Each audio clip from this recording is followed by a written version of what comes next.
Hello everyone, welcome back with another video. In this video I'm going to show you tips and tricks that you have to follow when you are accessing Power BI REST APIs through PowerShell scripts. If you are new to my channel, please click the subscribe button and click the bell icon to get the latest videos. Let's get started.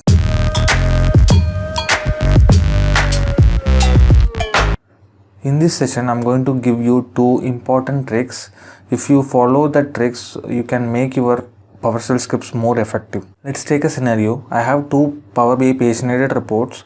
Those two reports are using Power BI data set as a source. So users are using that report. The workflow should be like I have to refresh the data set on a daily basis. Once the data set is refreshed, I need to send the export Excel into their network folder. So this is my requirement. So I have to do for all these two reports.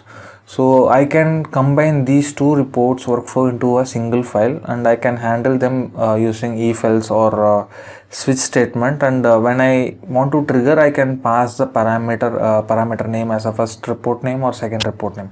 So based on that parameter value, it is going to run only that specific block or only the specific statement in the switch class, right? When we have this kind of a scenario, we have to handle multiple REST API calls. One is to trigger the Power BI dataset refresh, and then next one is to check whether the refresh is completed, and then later on finally we have to export the report into Excel. So when you see from the top perspective, right, so there are three REST API calls, but we have to loop through multiple times on the second one, like to check the status. So the dataset refresh may take some time, right? So we have to refresh, or we have to loop through that REST API call, and we need to keep checking whether the dataset refresh is completed or not. If you see my script, if you take that export part alone, so we have to pass what is the report ID and group ID, and we need to say what is a URL, REST API URL, and we have to run that URL or REST API command.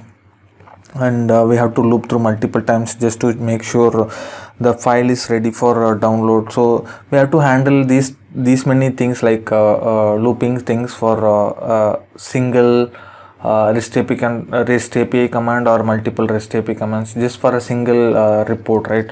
So in this case, if you have two reports or two workflows integrated in a single file, right, so you just need to copy that whole set of commands one more time and for the second block.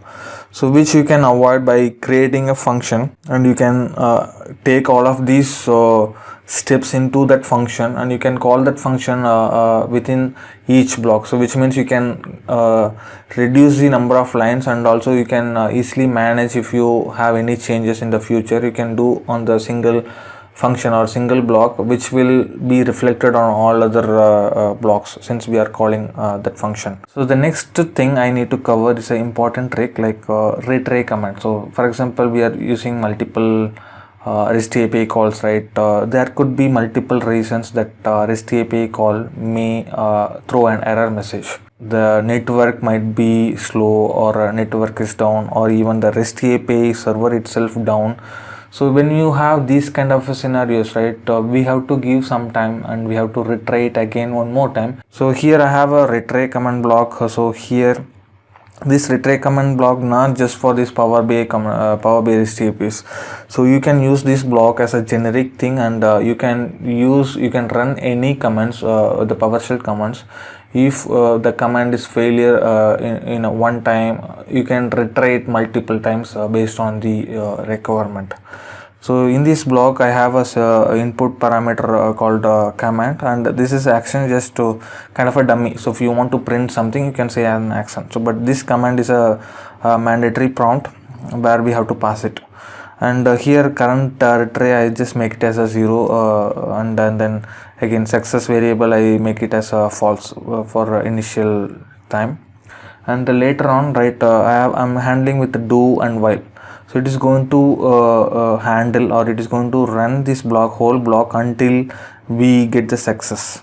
So here we have a success variable, so that success variable should go to true. So until that this whole do while block will run. So that's a one. And here inside this we are handling the command.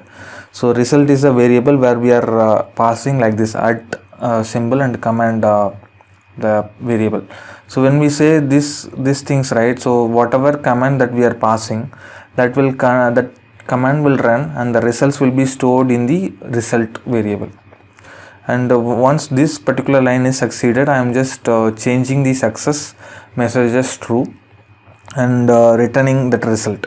So if I change success equal to true, then in the do while it will check for the status of the success. If it is true, then it will come out of the loop.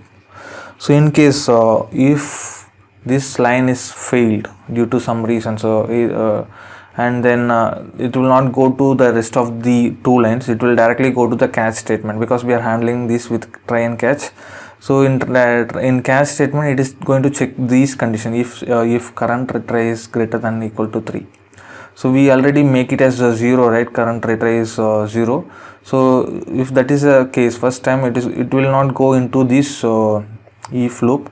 It will come out of this loop and it will go to else statement. So here we are just adding a sleep just for a second. Here you can increase the timings, so you can have flexibility to change the timings, sleep time, and later on this will run this command. So it is going to have an increment of that current retry 0 plus 1. It is going to have 1, and again will go again back to the try, and this time again it will check.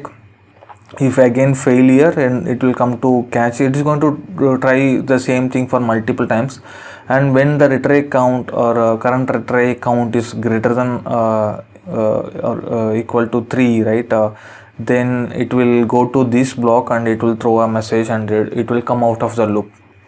So you can say the count here, so how many times you want to make this retry happen, or that the check should happen, and you can have the count number added here.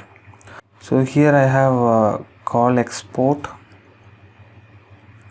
So when I check what is there in the call export, it is again referring one of the function. So if I go to this function, so this function I need to pass what is the body of that export REST API, and then export URL, export status URL, file name, so where it should be downloaded, and authentication header from the token which we got, right? So we have to pass all of this, which I already passed. If you see the last statement, I'm just passing these things. So I already defined all of the parameters, like what should be the body, and export URL, status URL, report ID, all of them are defined as a variable, and I'm passing whenever I call that function, right? So when we go into this function, so this is the place where that real REST API call is happening. So if you see, I am just adding a variable called command, and I am just adding that real web REST API request. So this line will do the REST API call, the post call with the method post, and it is going to perform that exporting the report, right? So here when I say command as a variable, I need to wrap this whole real REST API call with curly braces. Here you can see I have a opened one and a closed one. So when I say like this, it is going to store this whole command as a variable called command. So next time what I'm doing is, like, I'm just calling that retry command, that function which I created above, and here I'm passing the command this variable as because this command is a mandatory prompt, and action I can say any name. So in case if I want to print anything, or if you want to print anything on the log or email somewhere, I can say an action or whatever information that we are trying to do. So we still can remove this action, and we can just create only with the command input. So when I say this, right, so it is going to go to this function, and that command will be passing here, and the command will run here.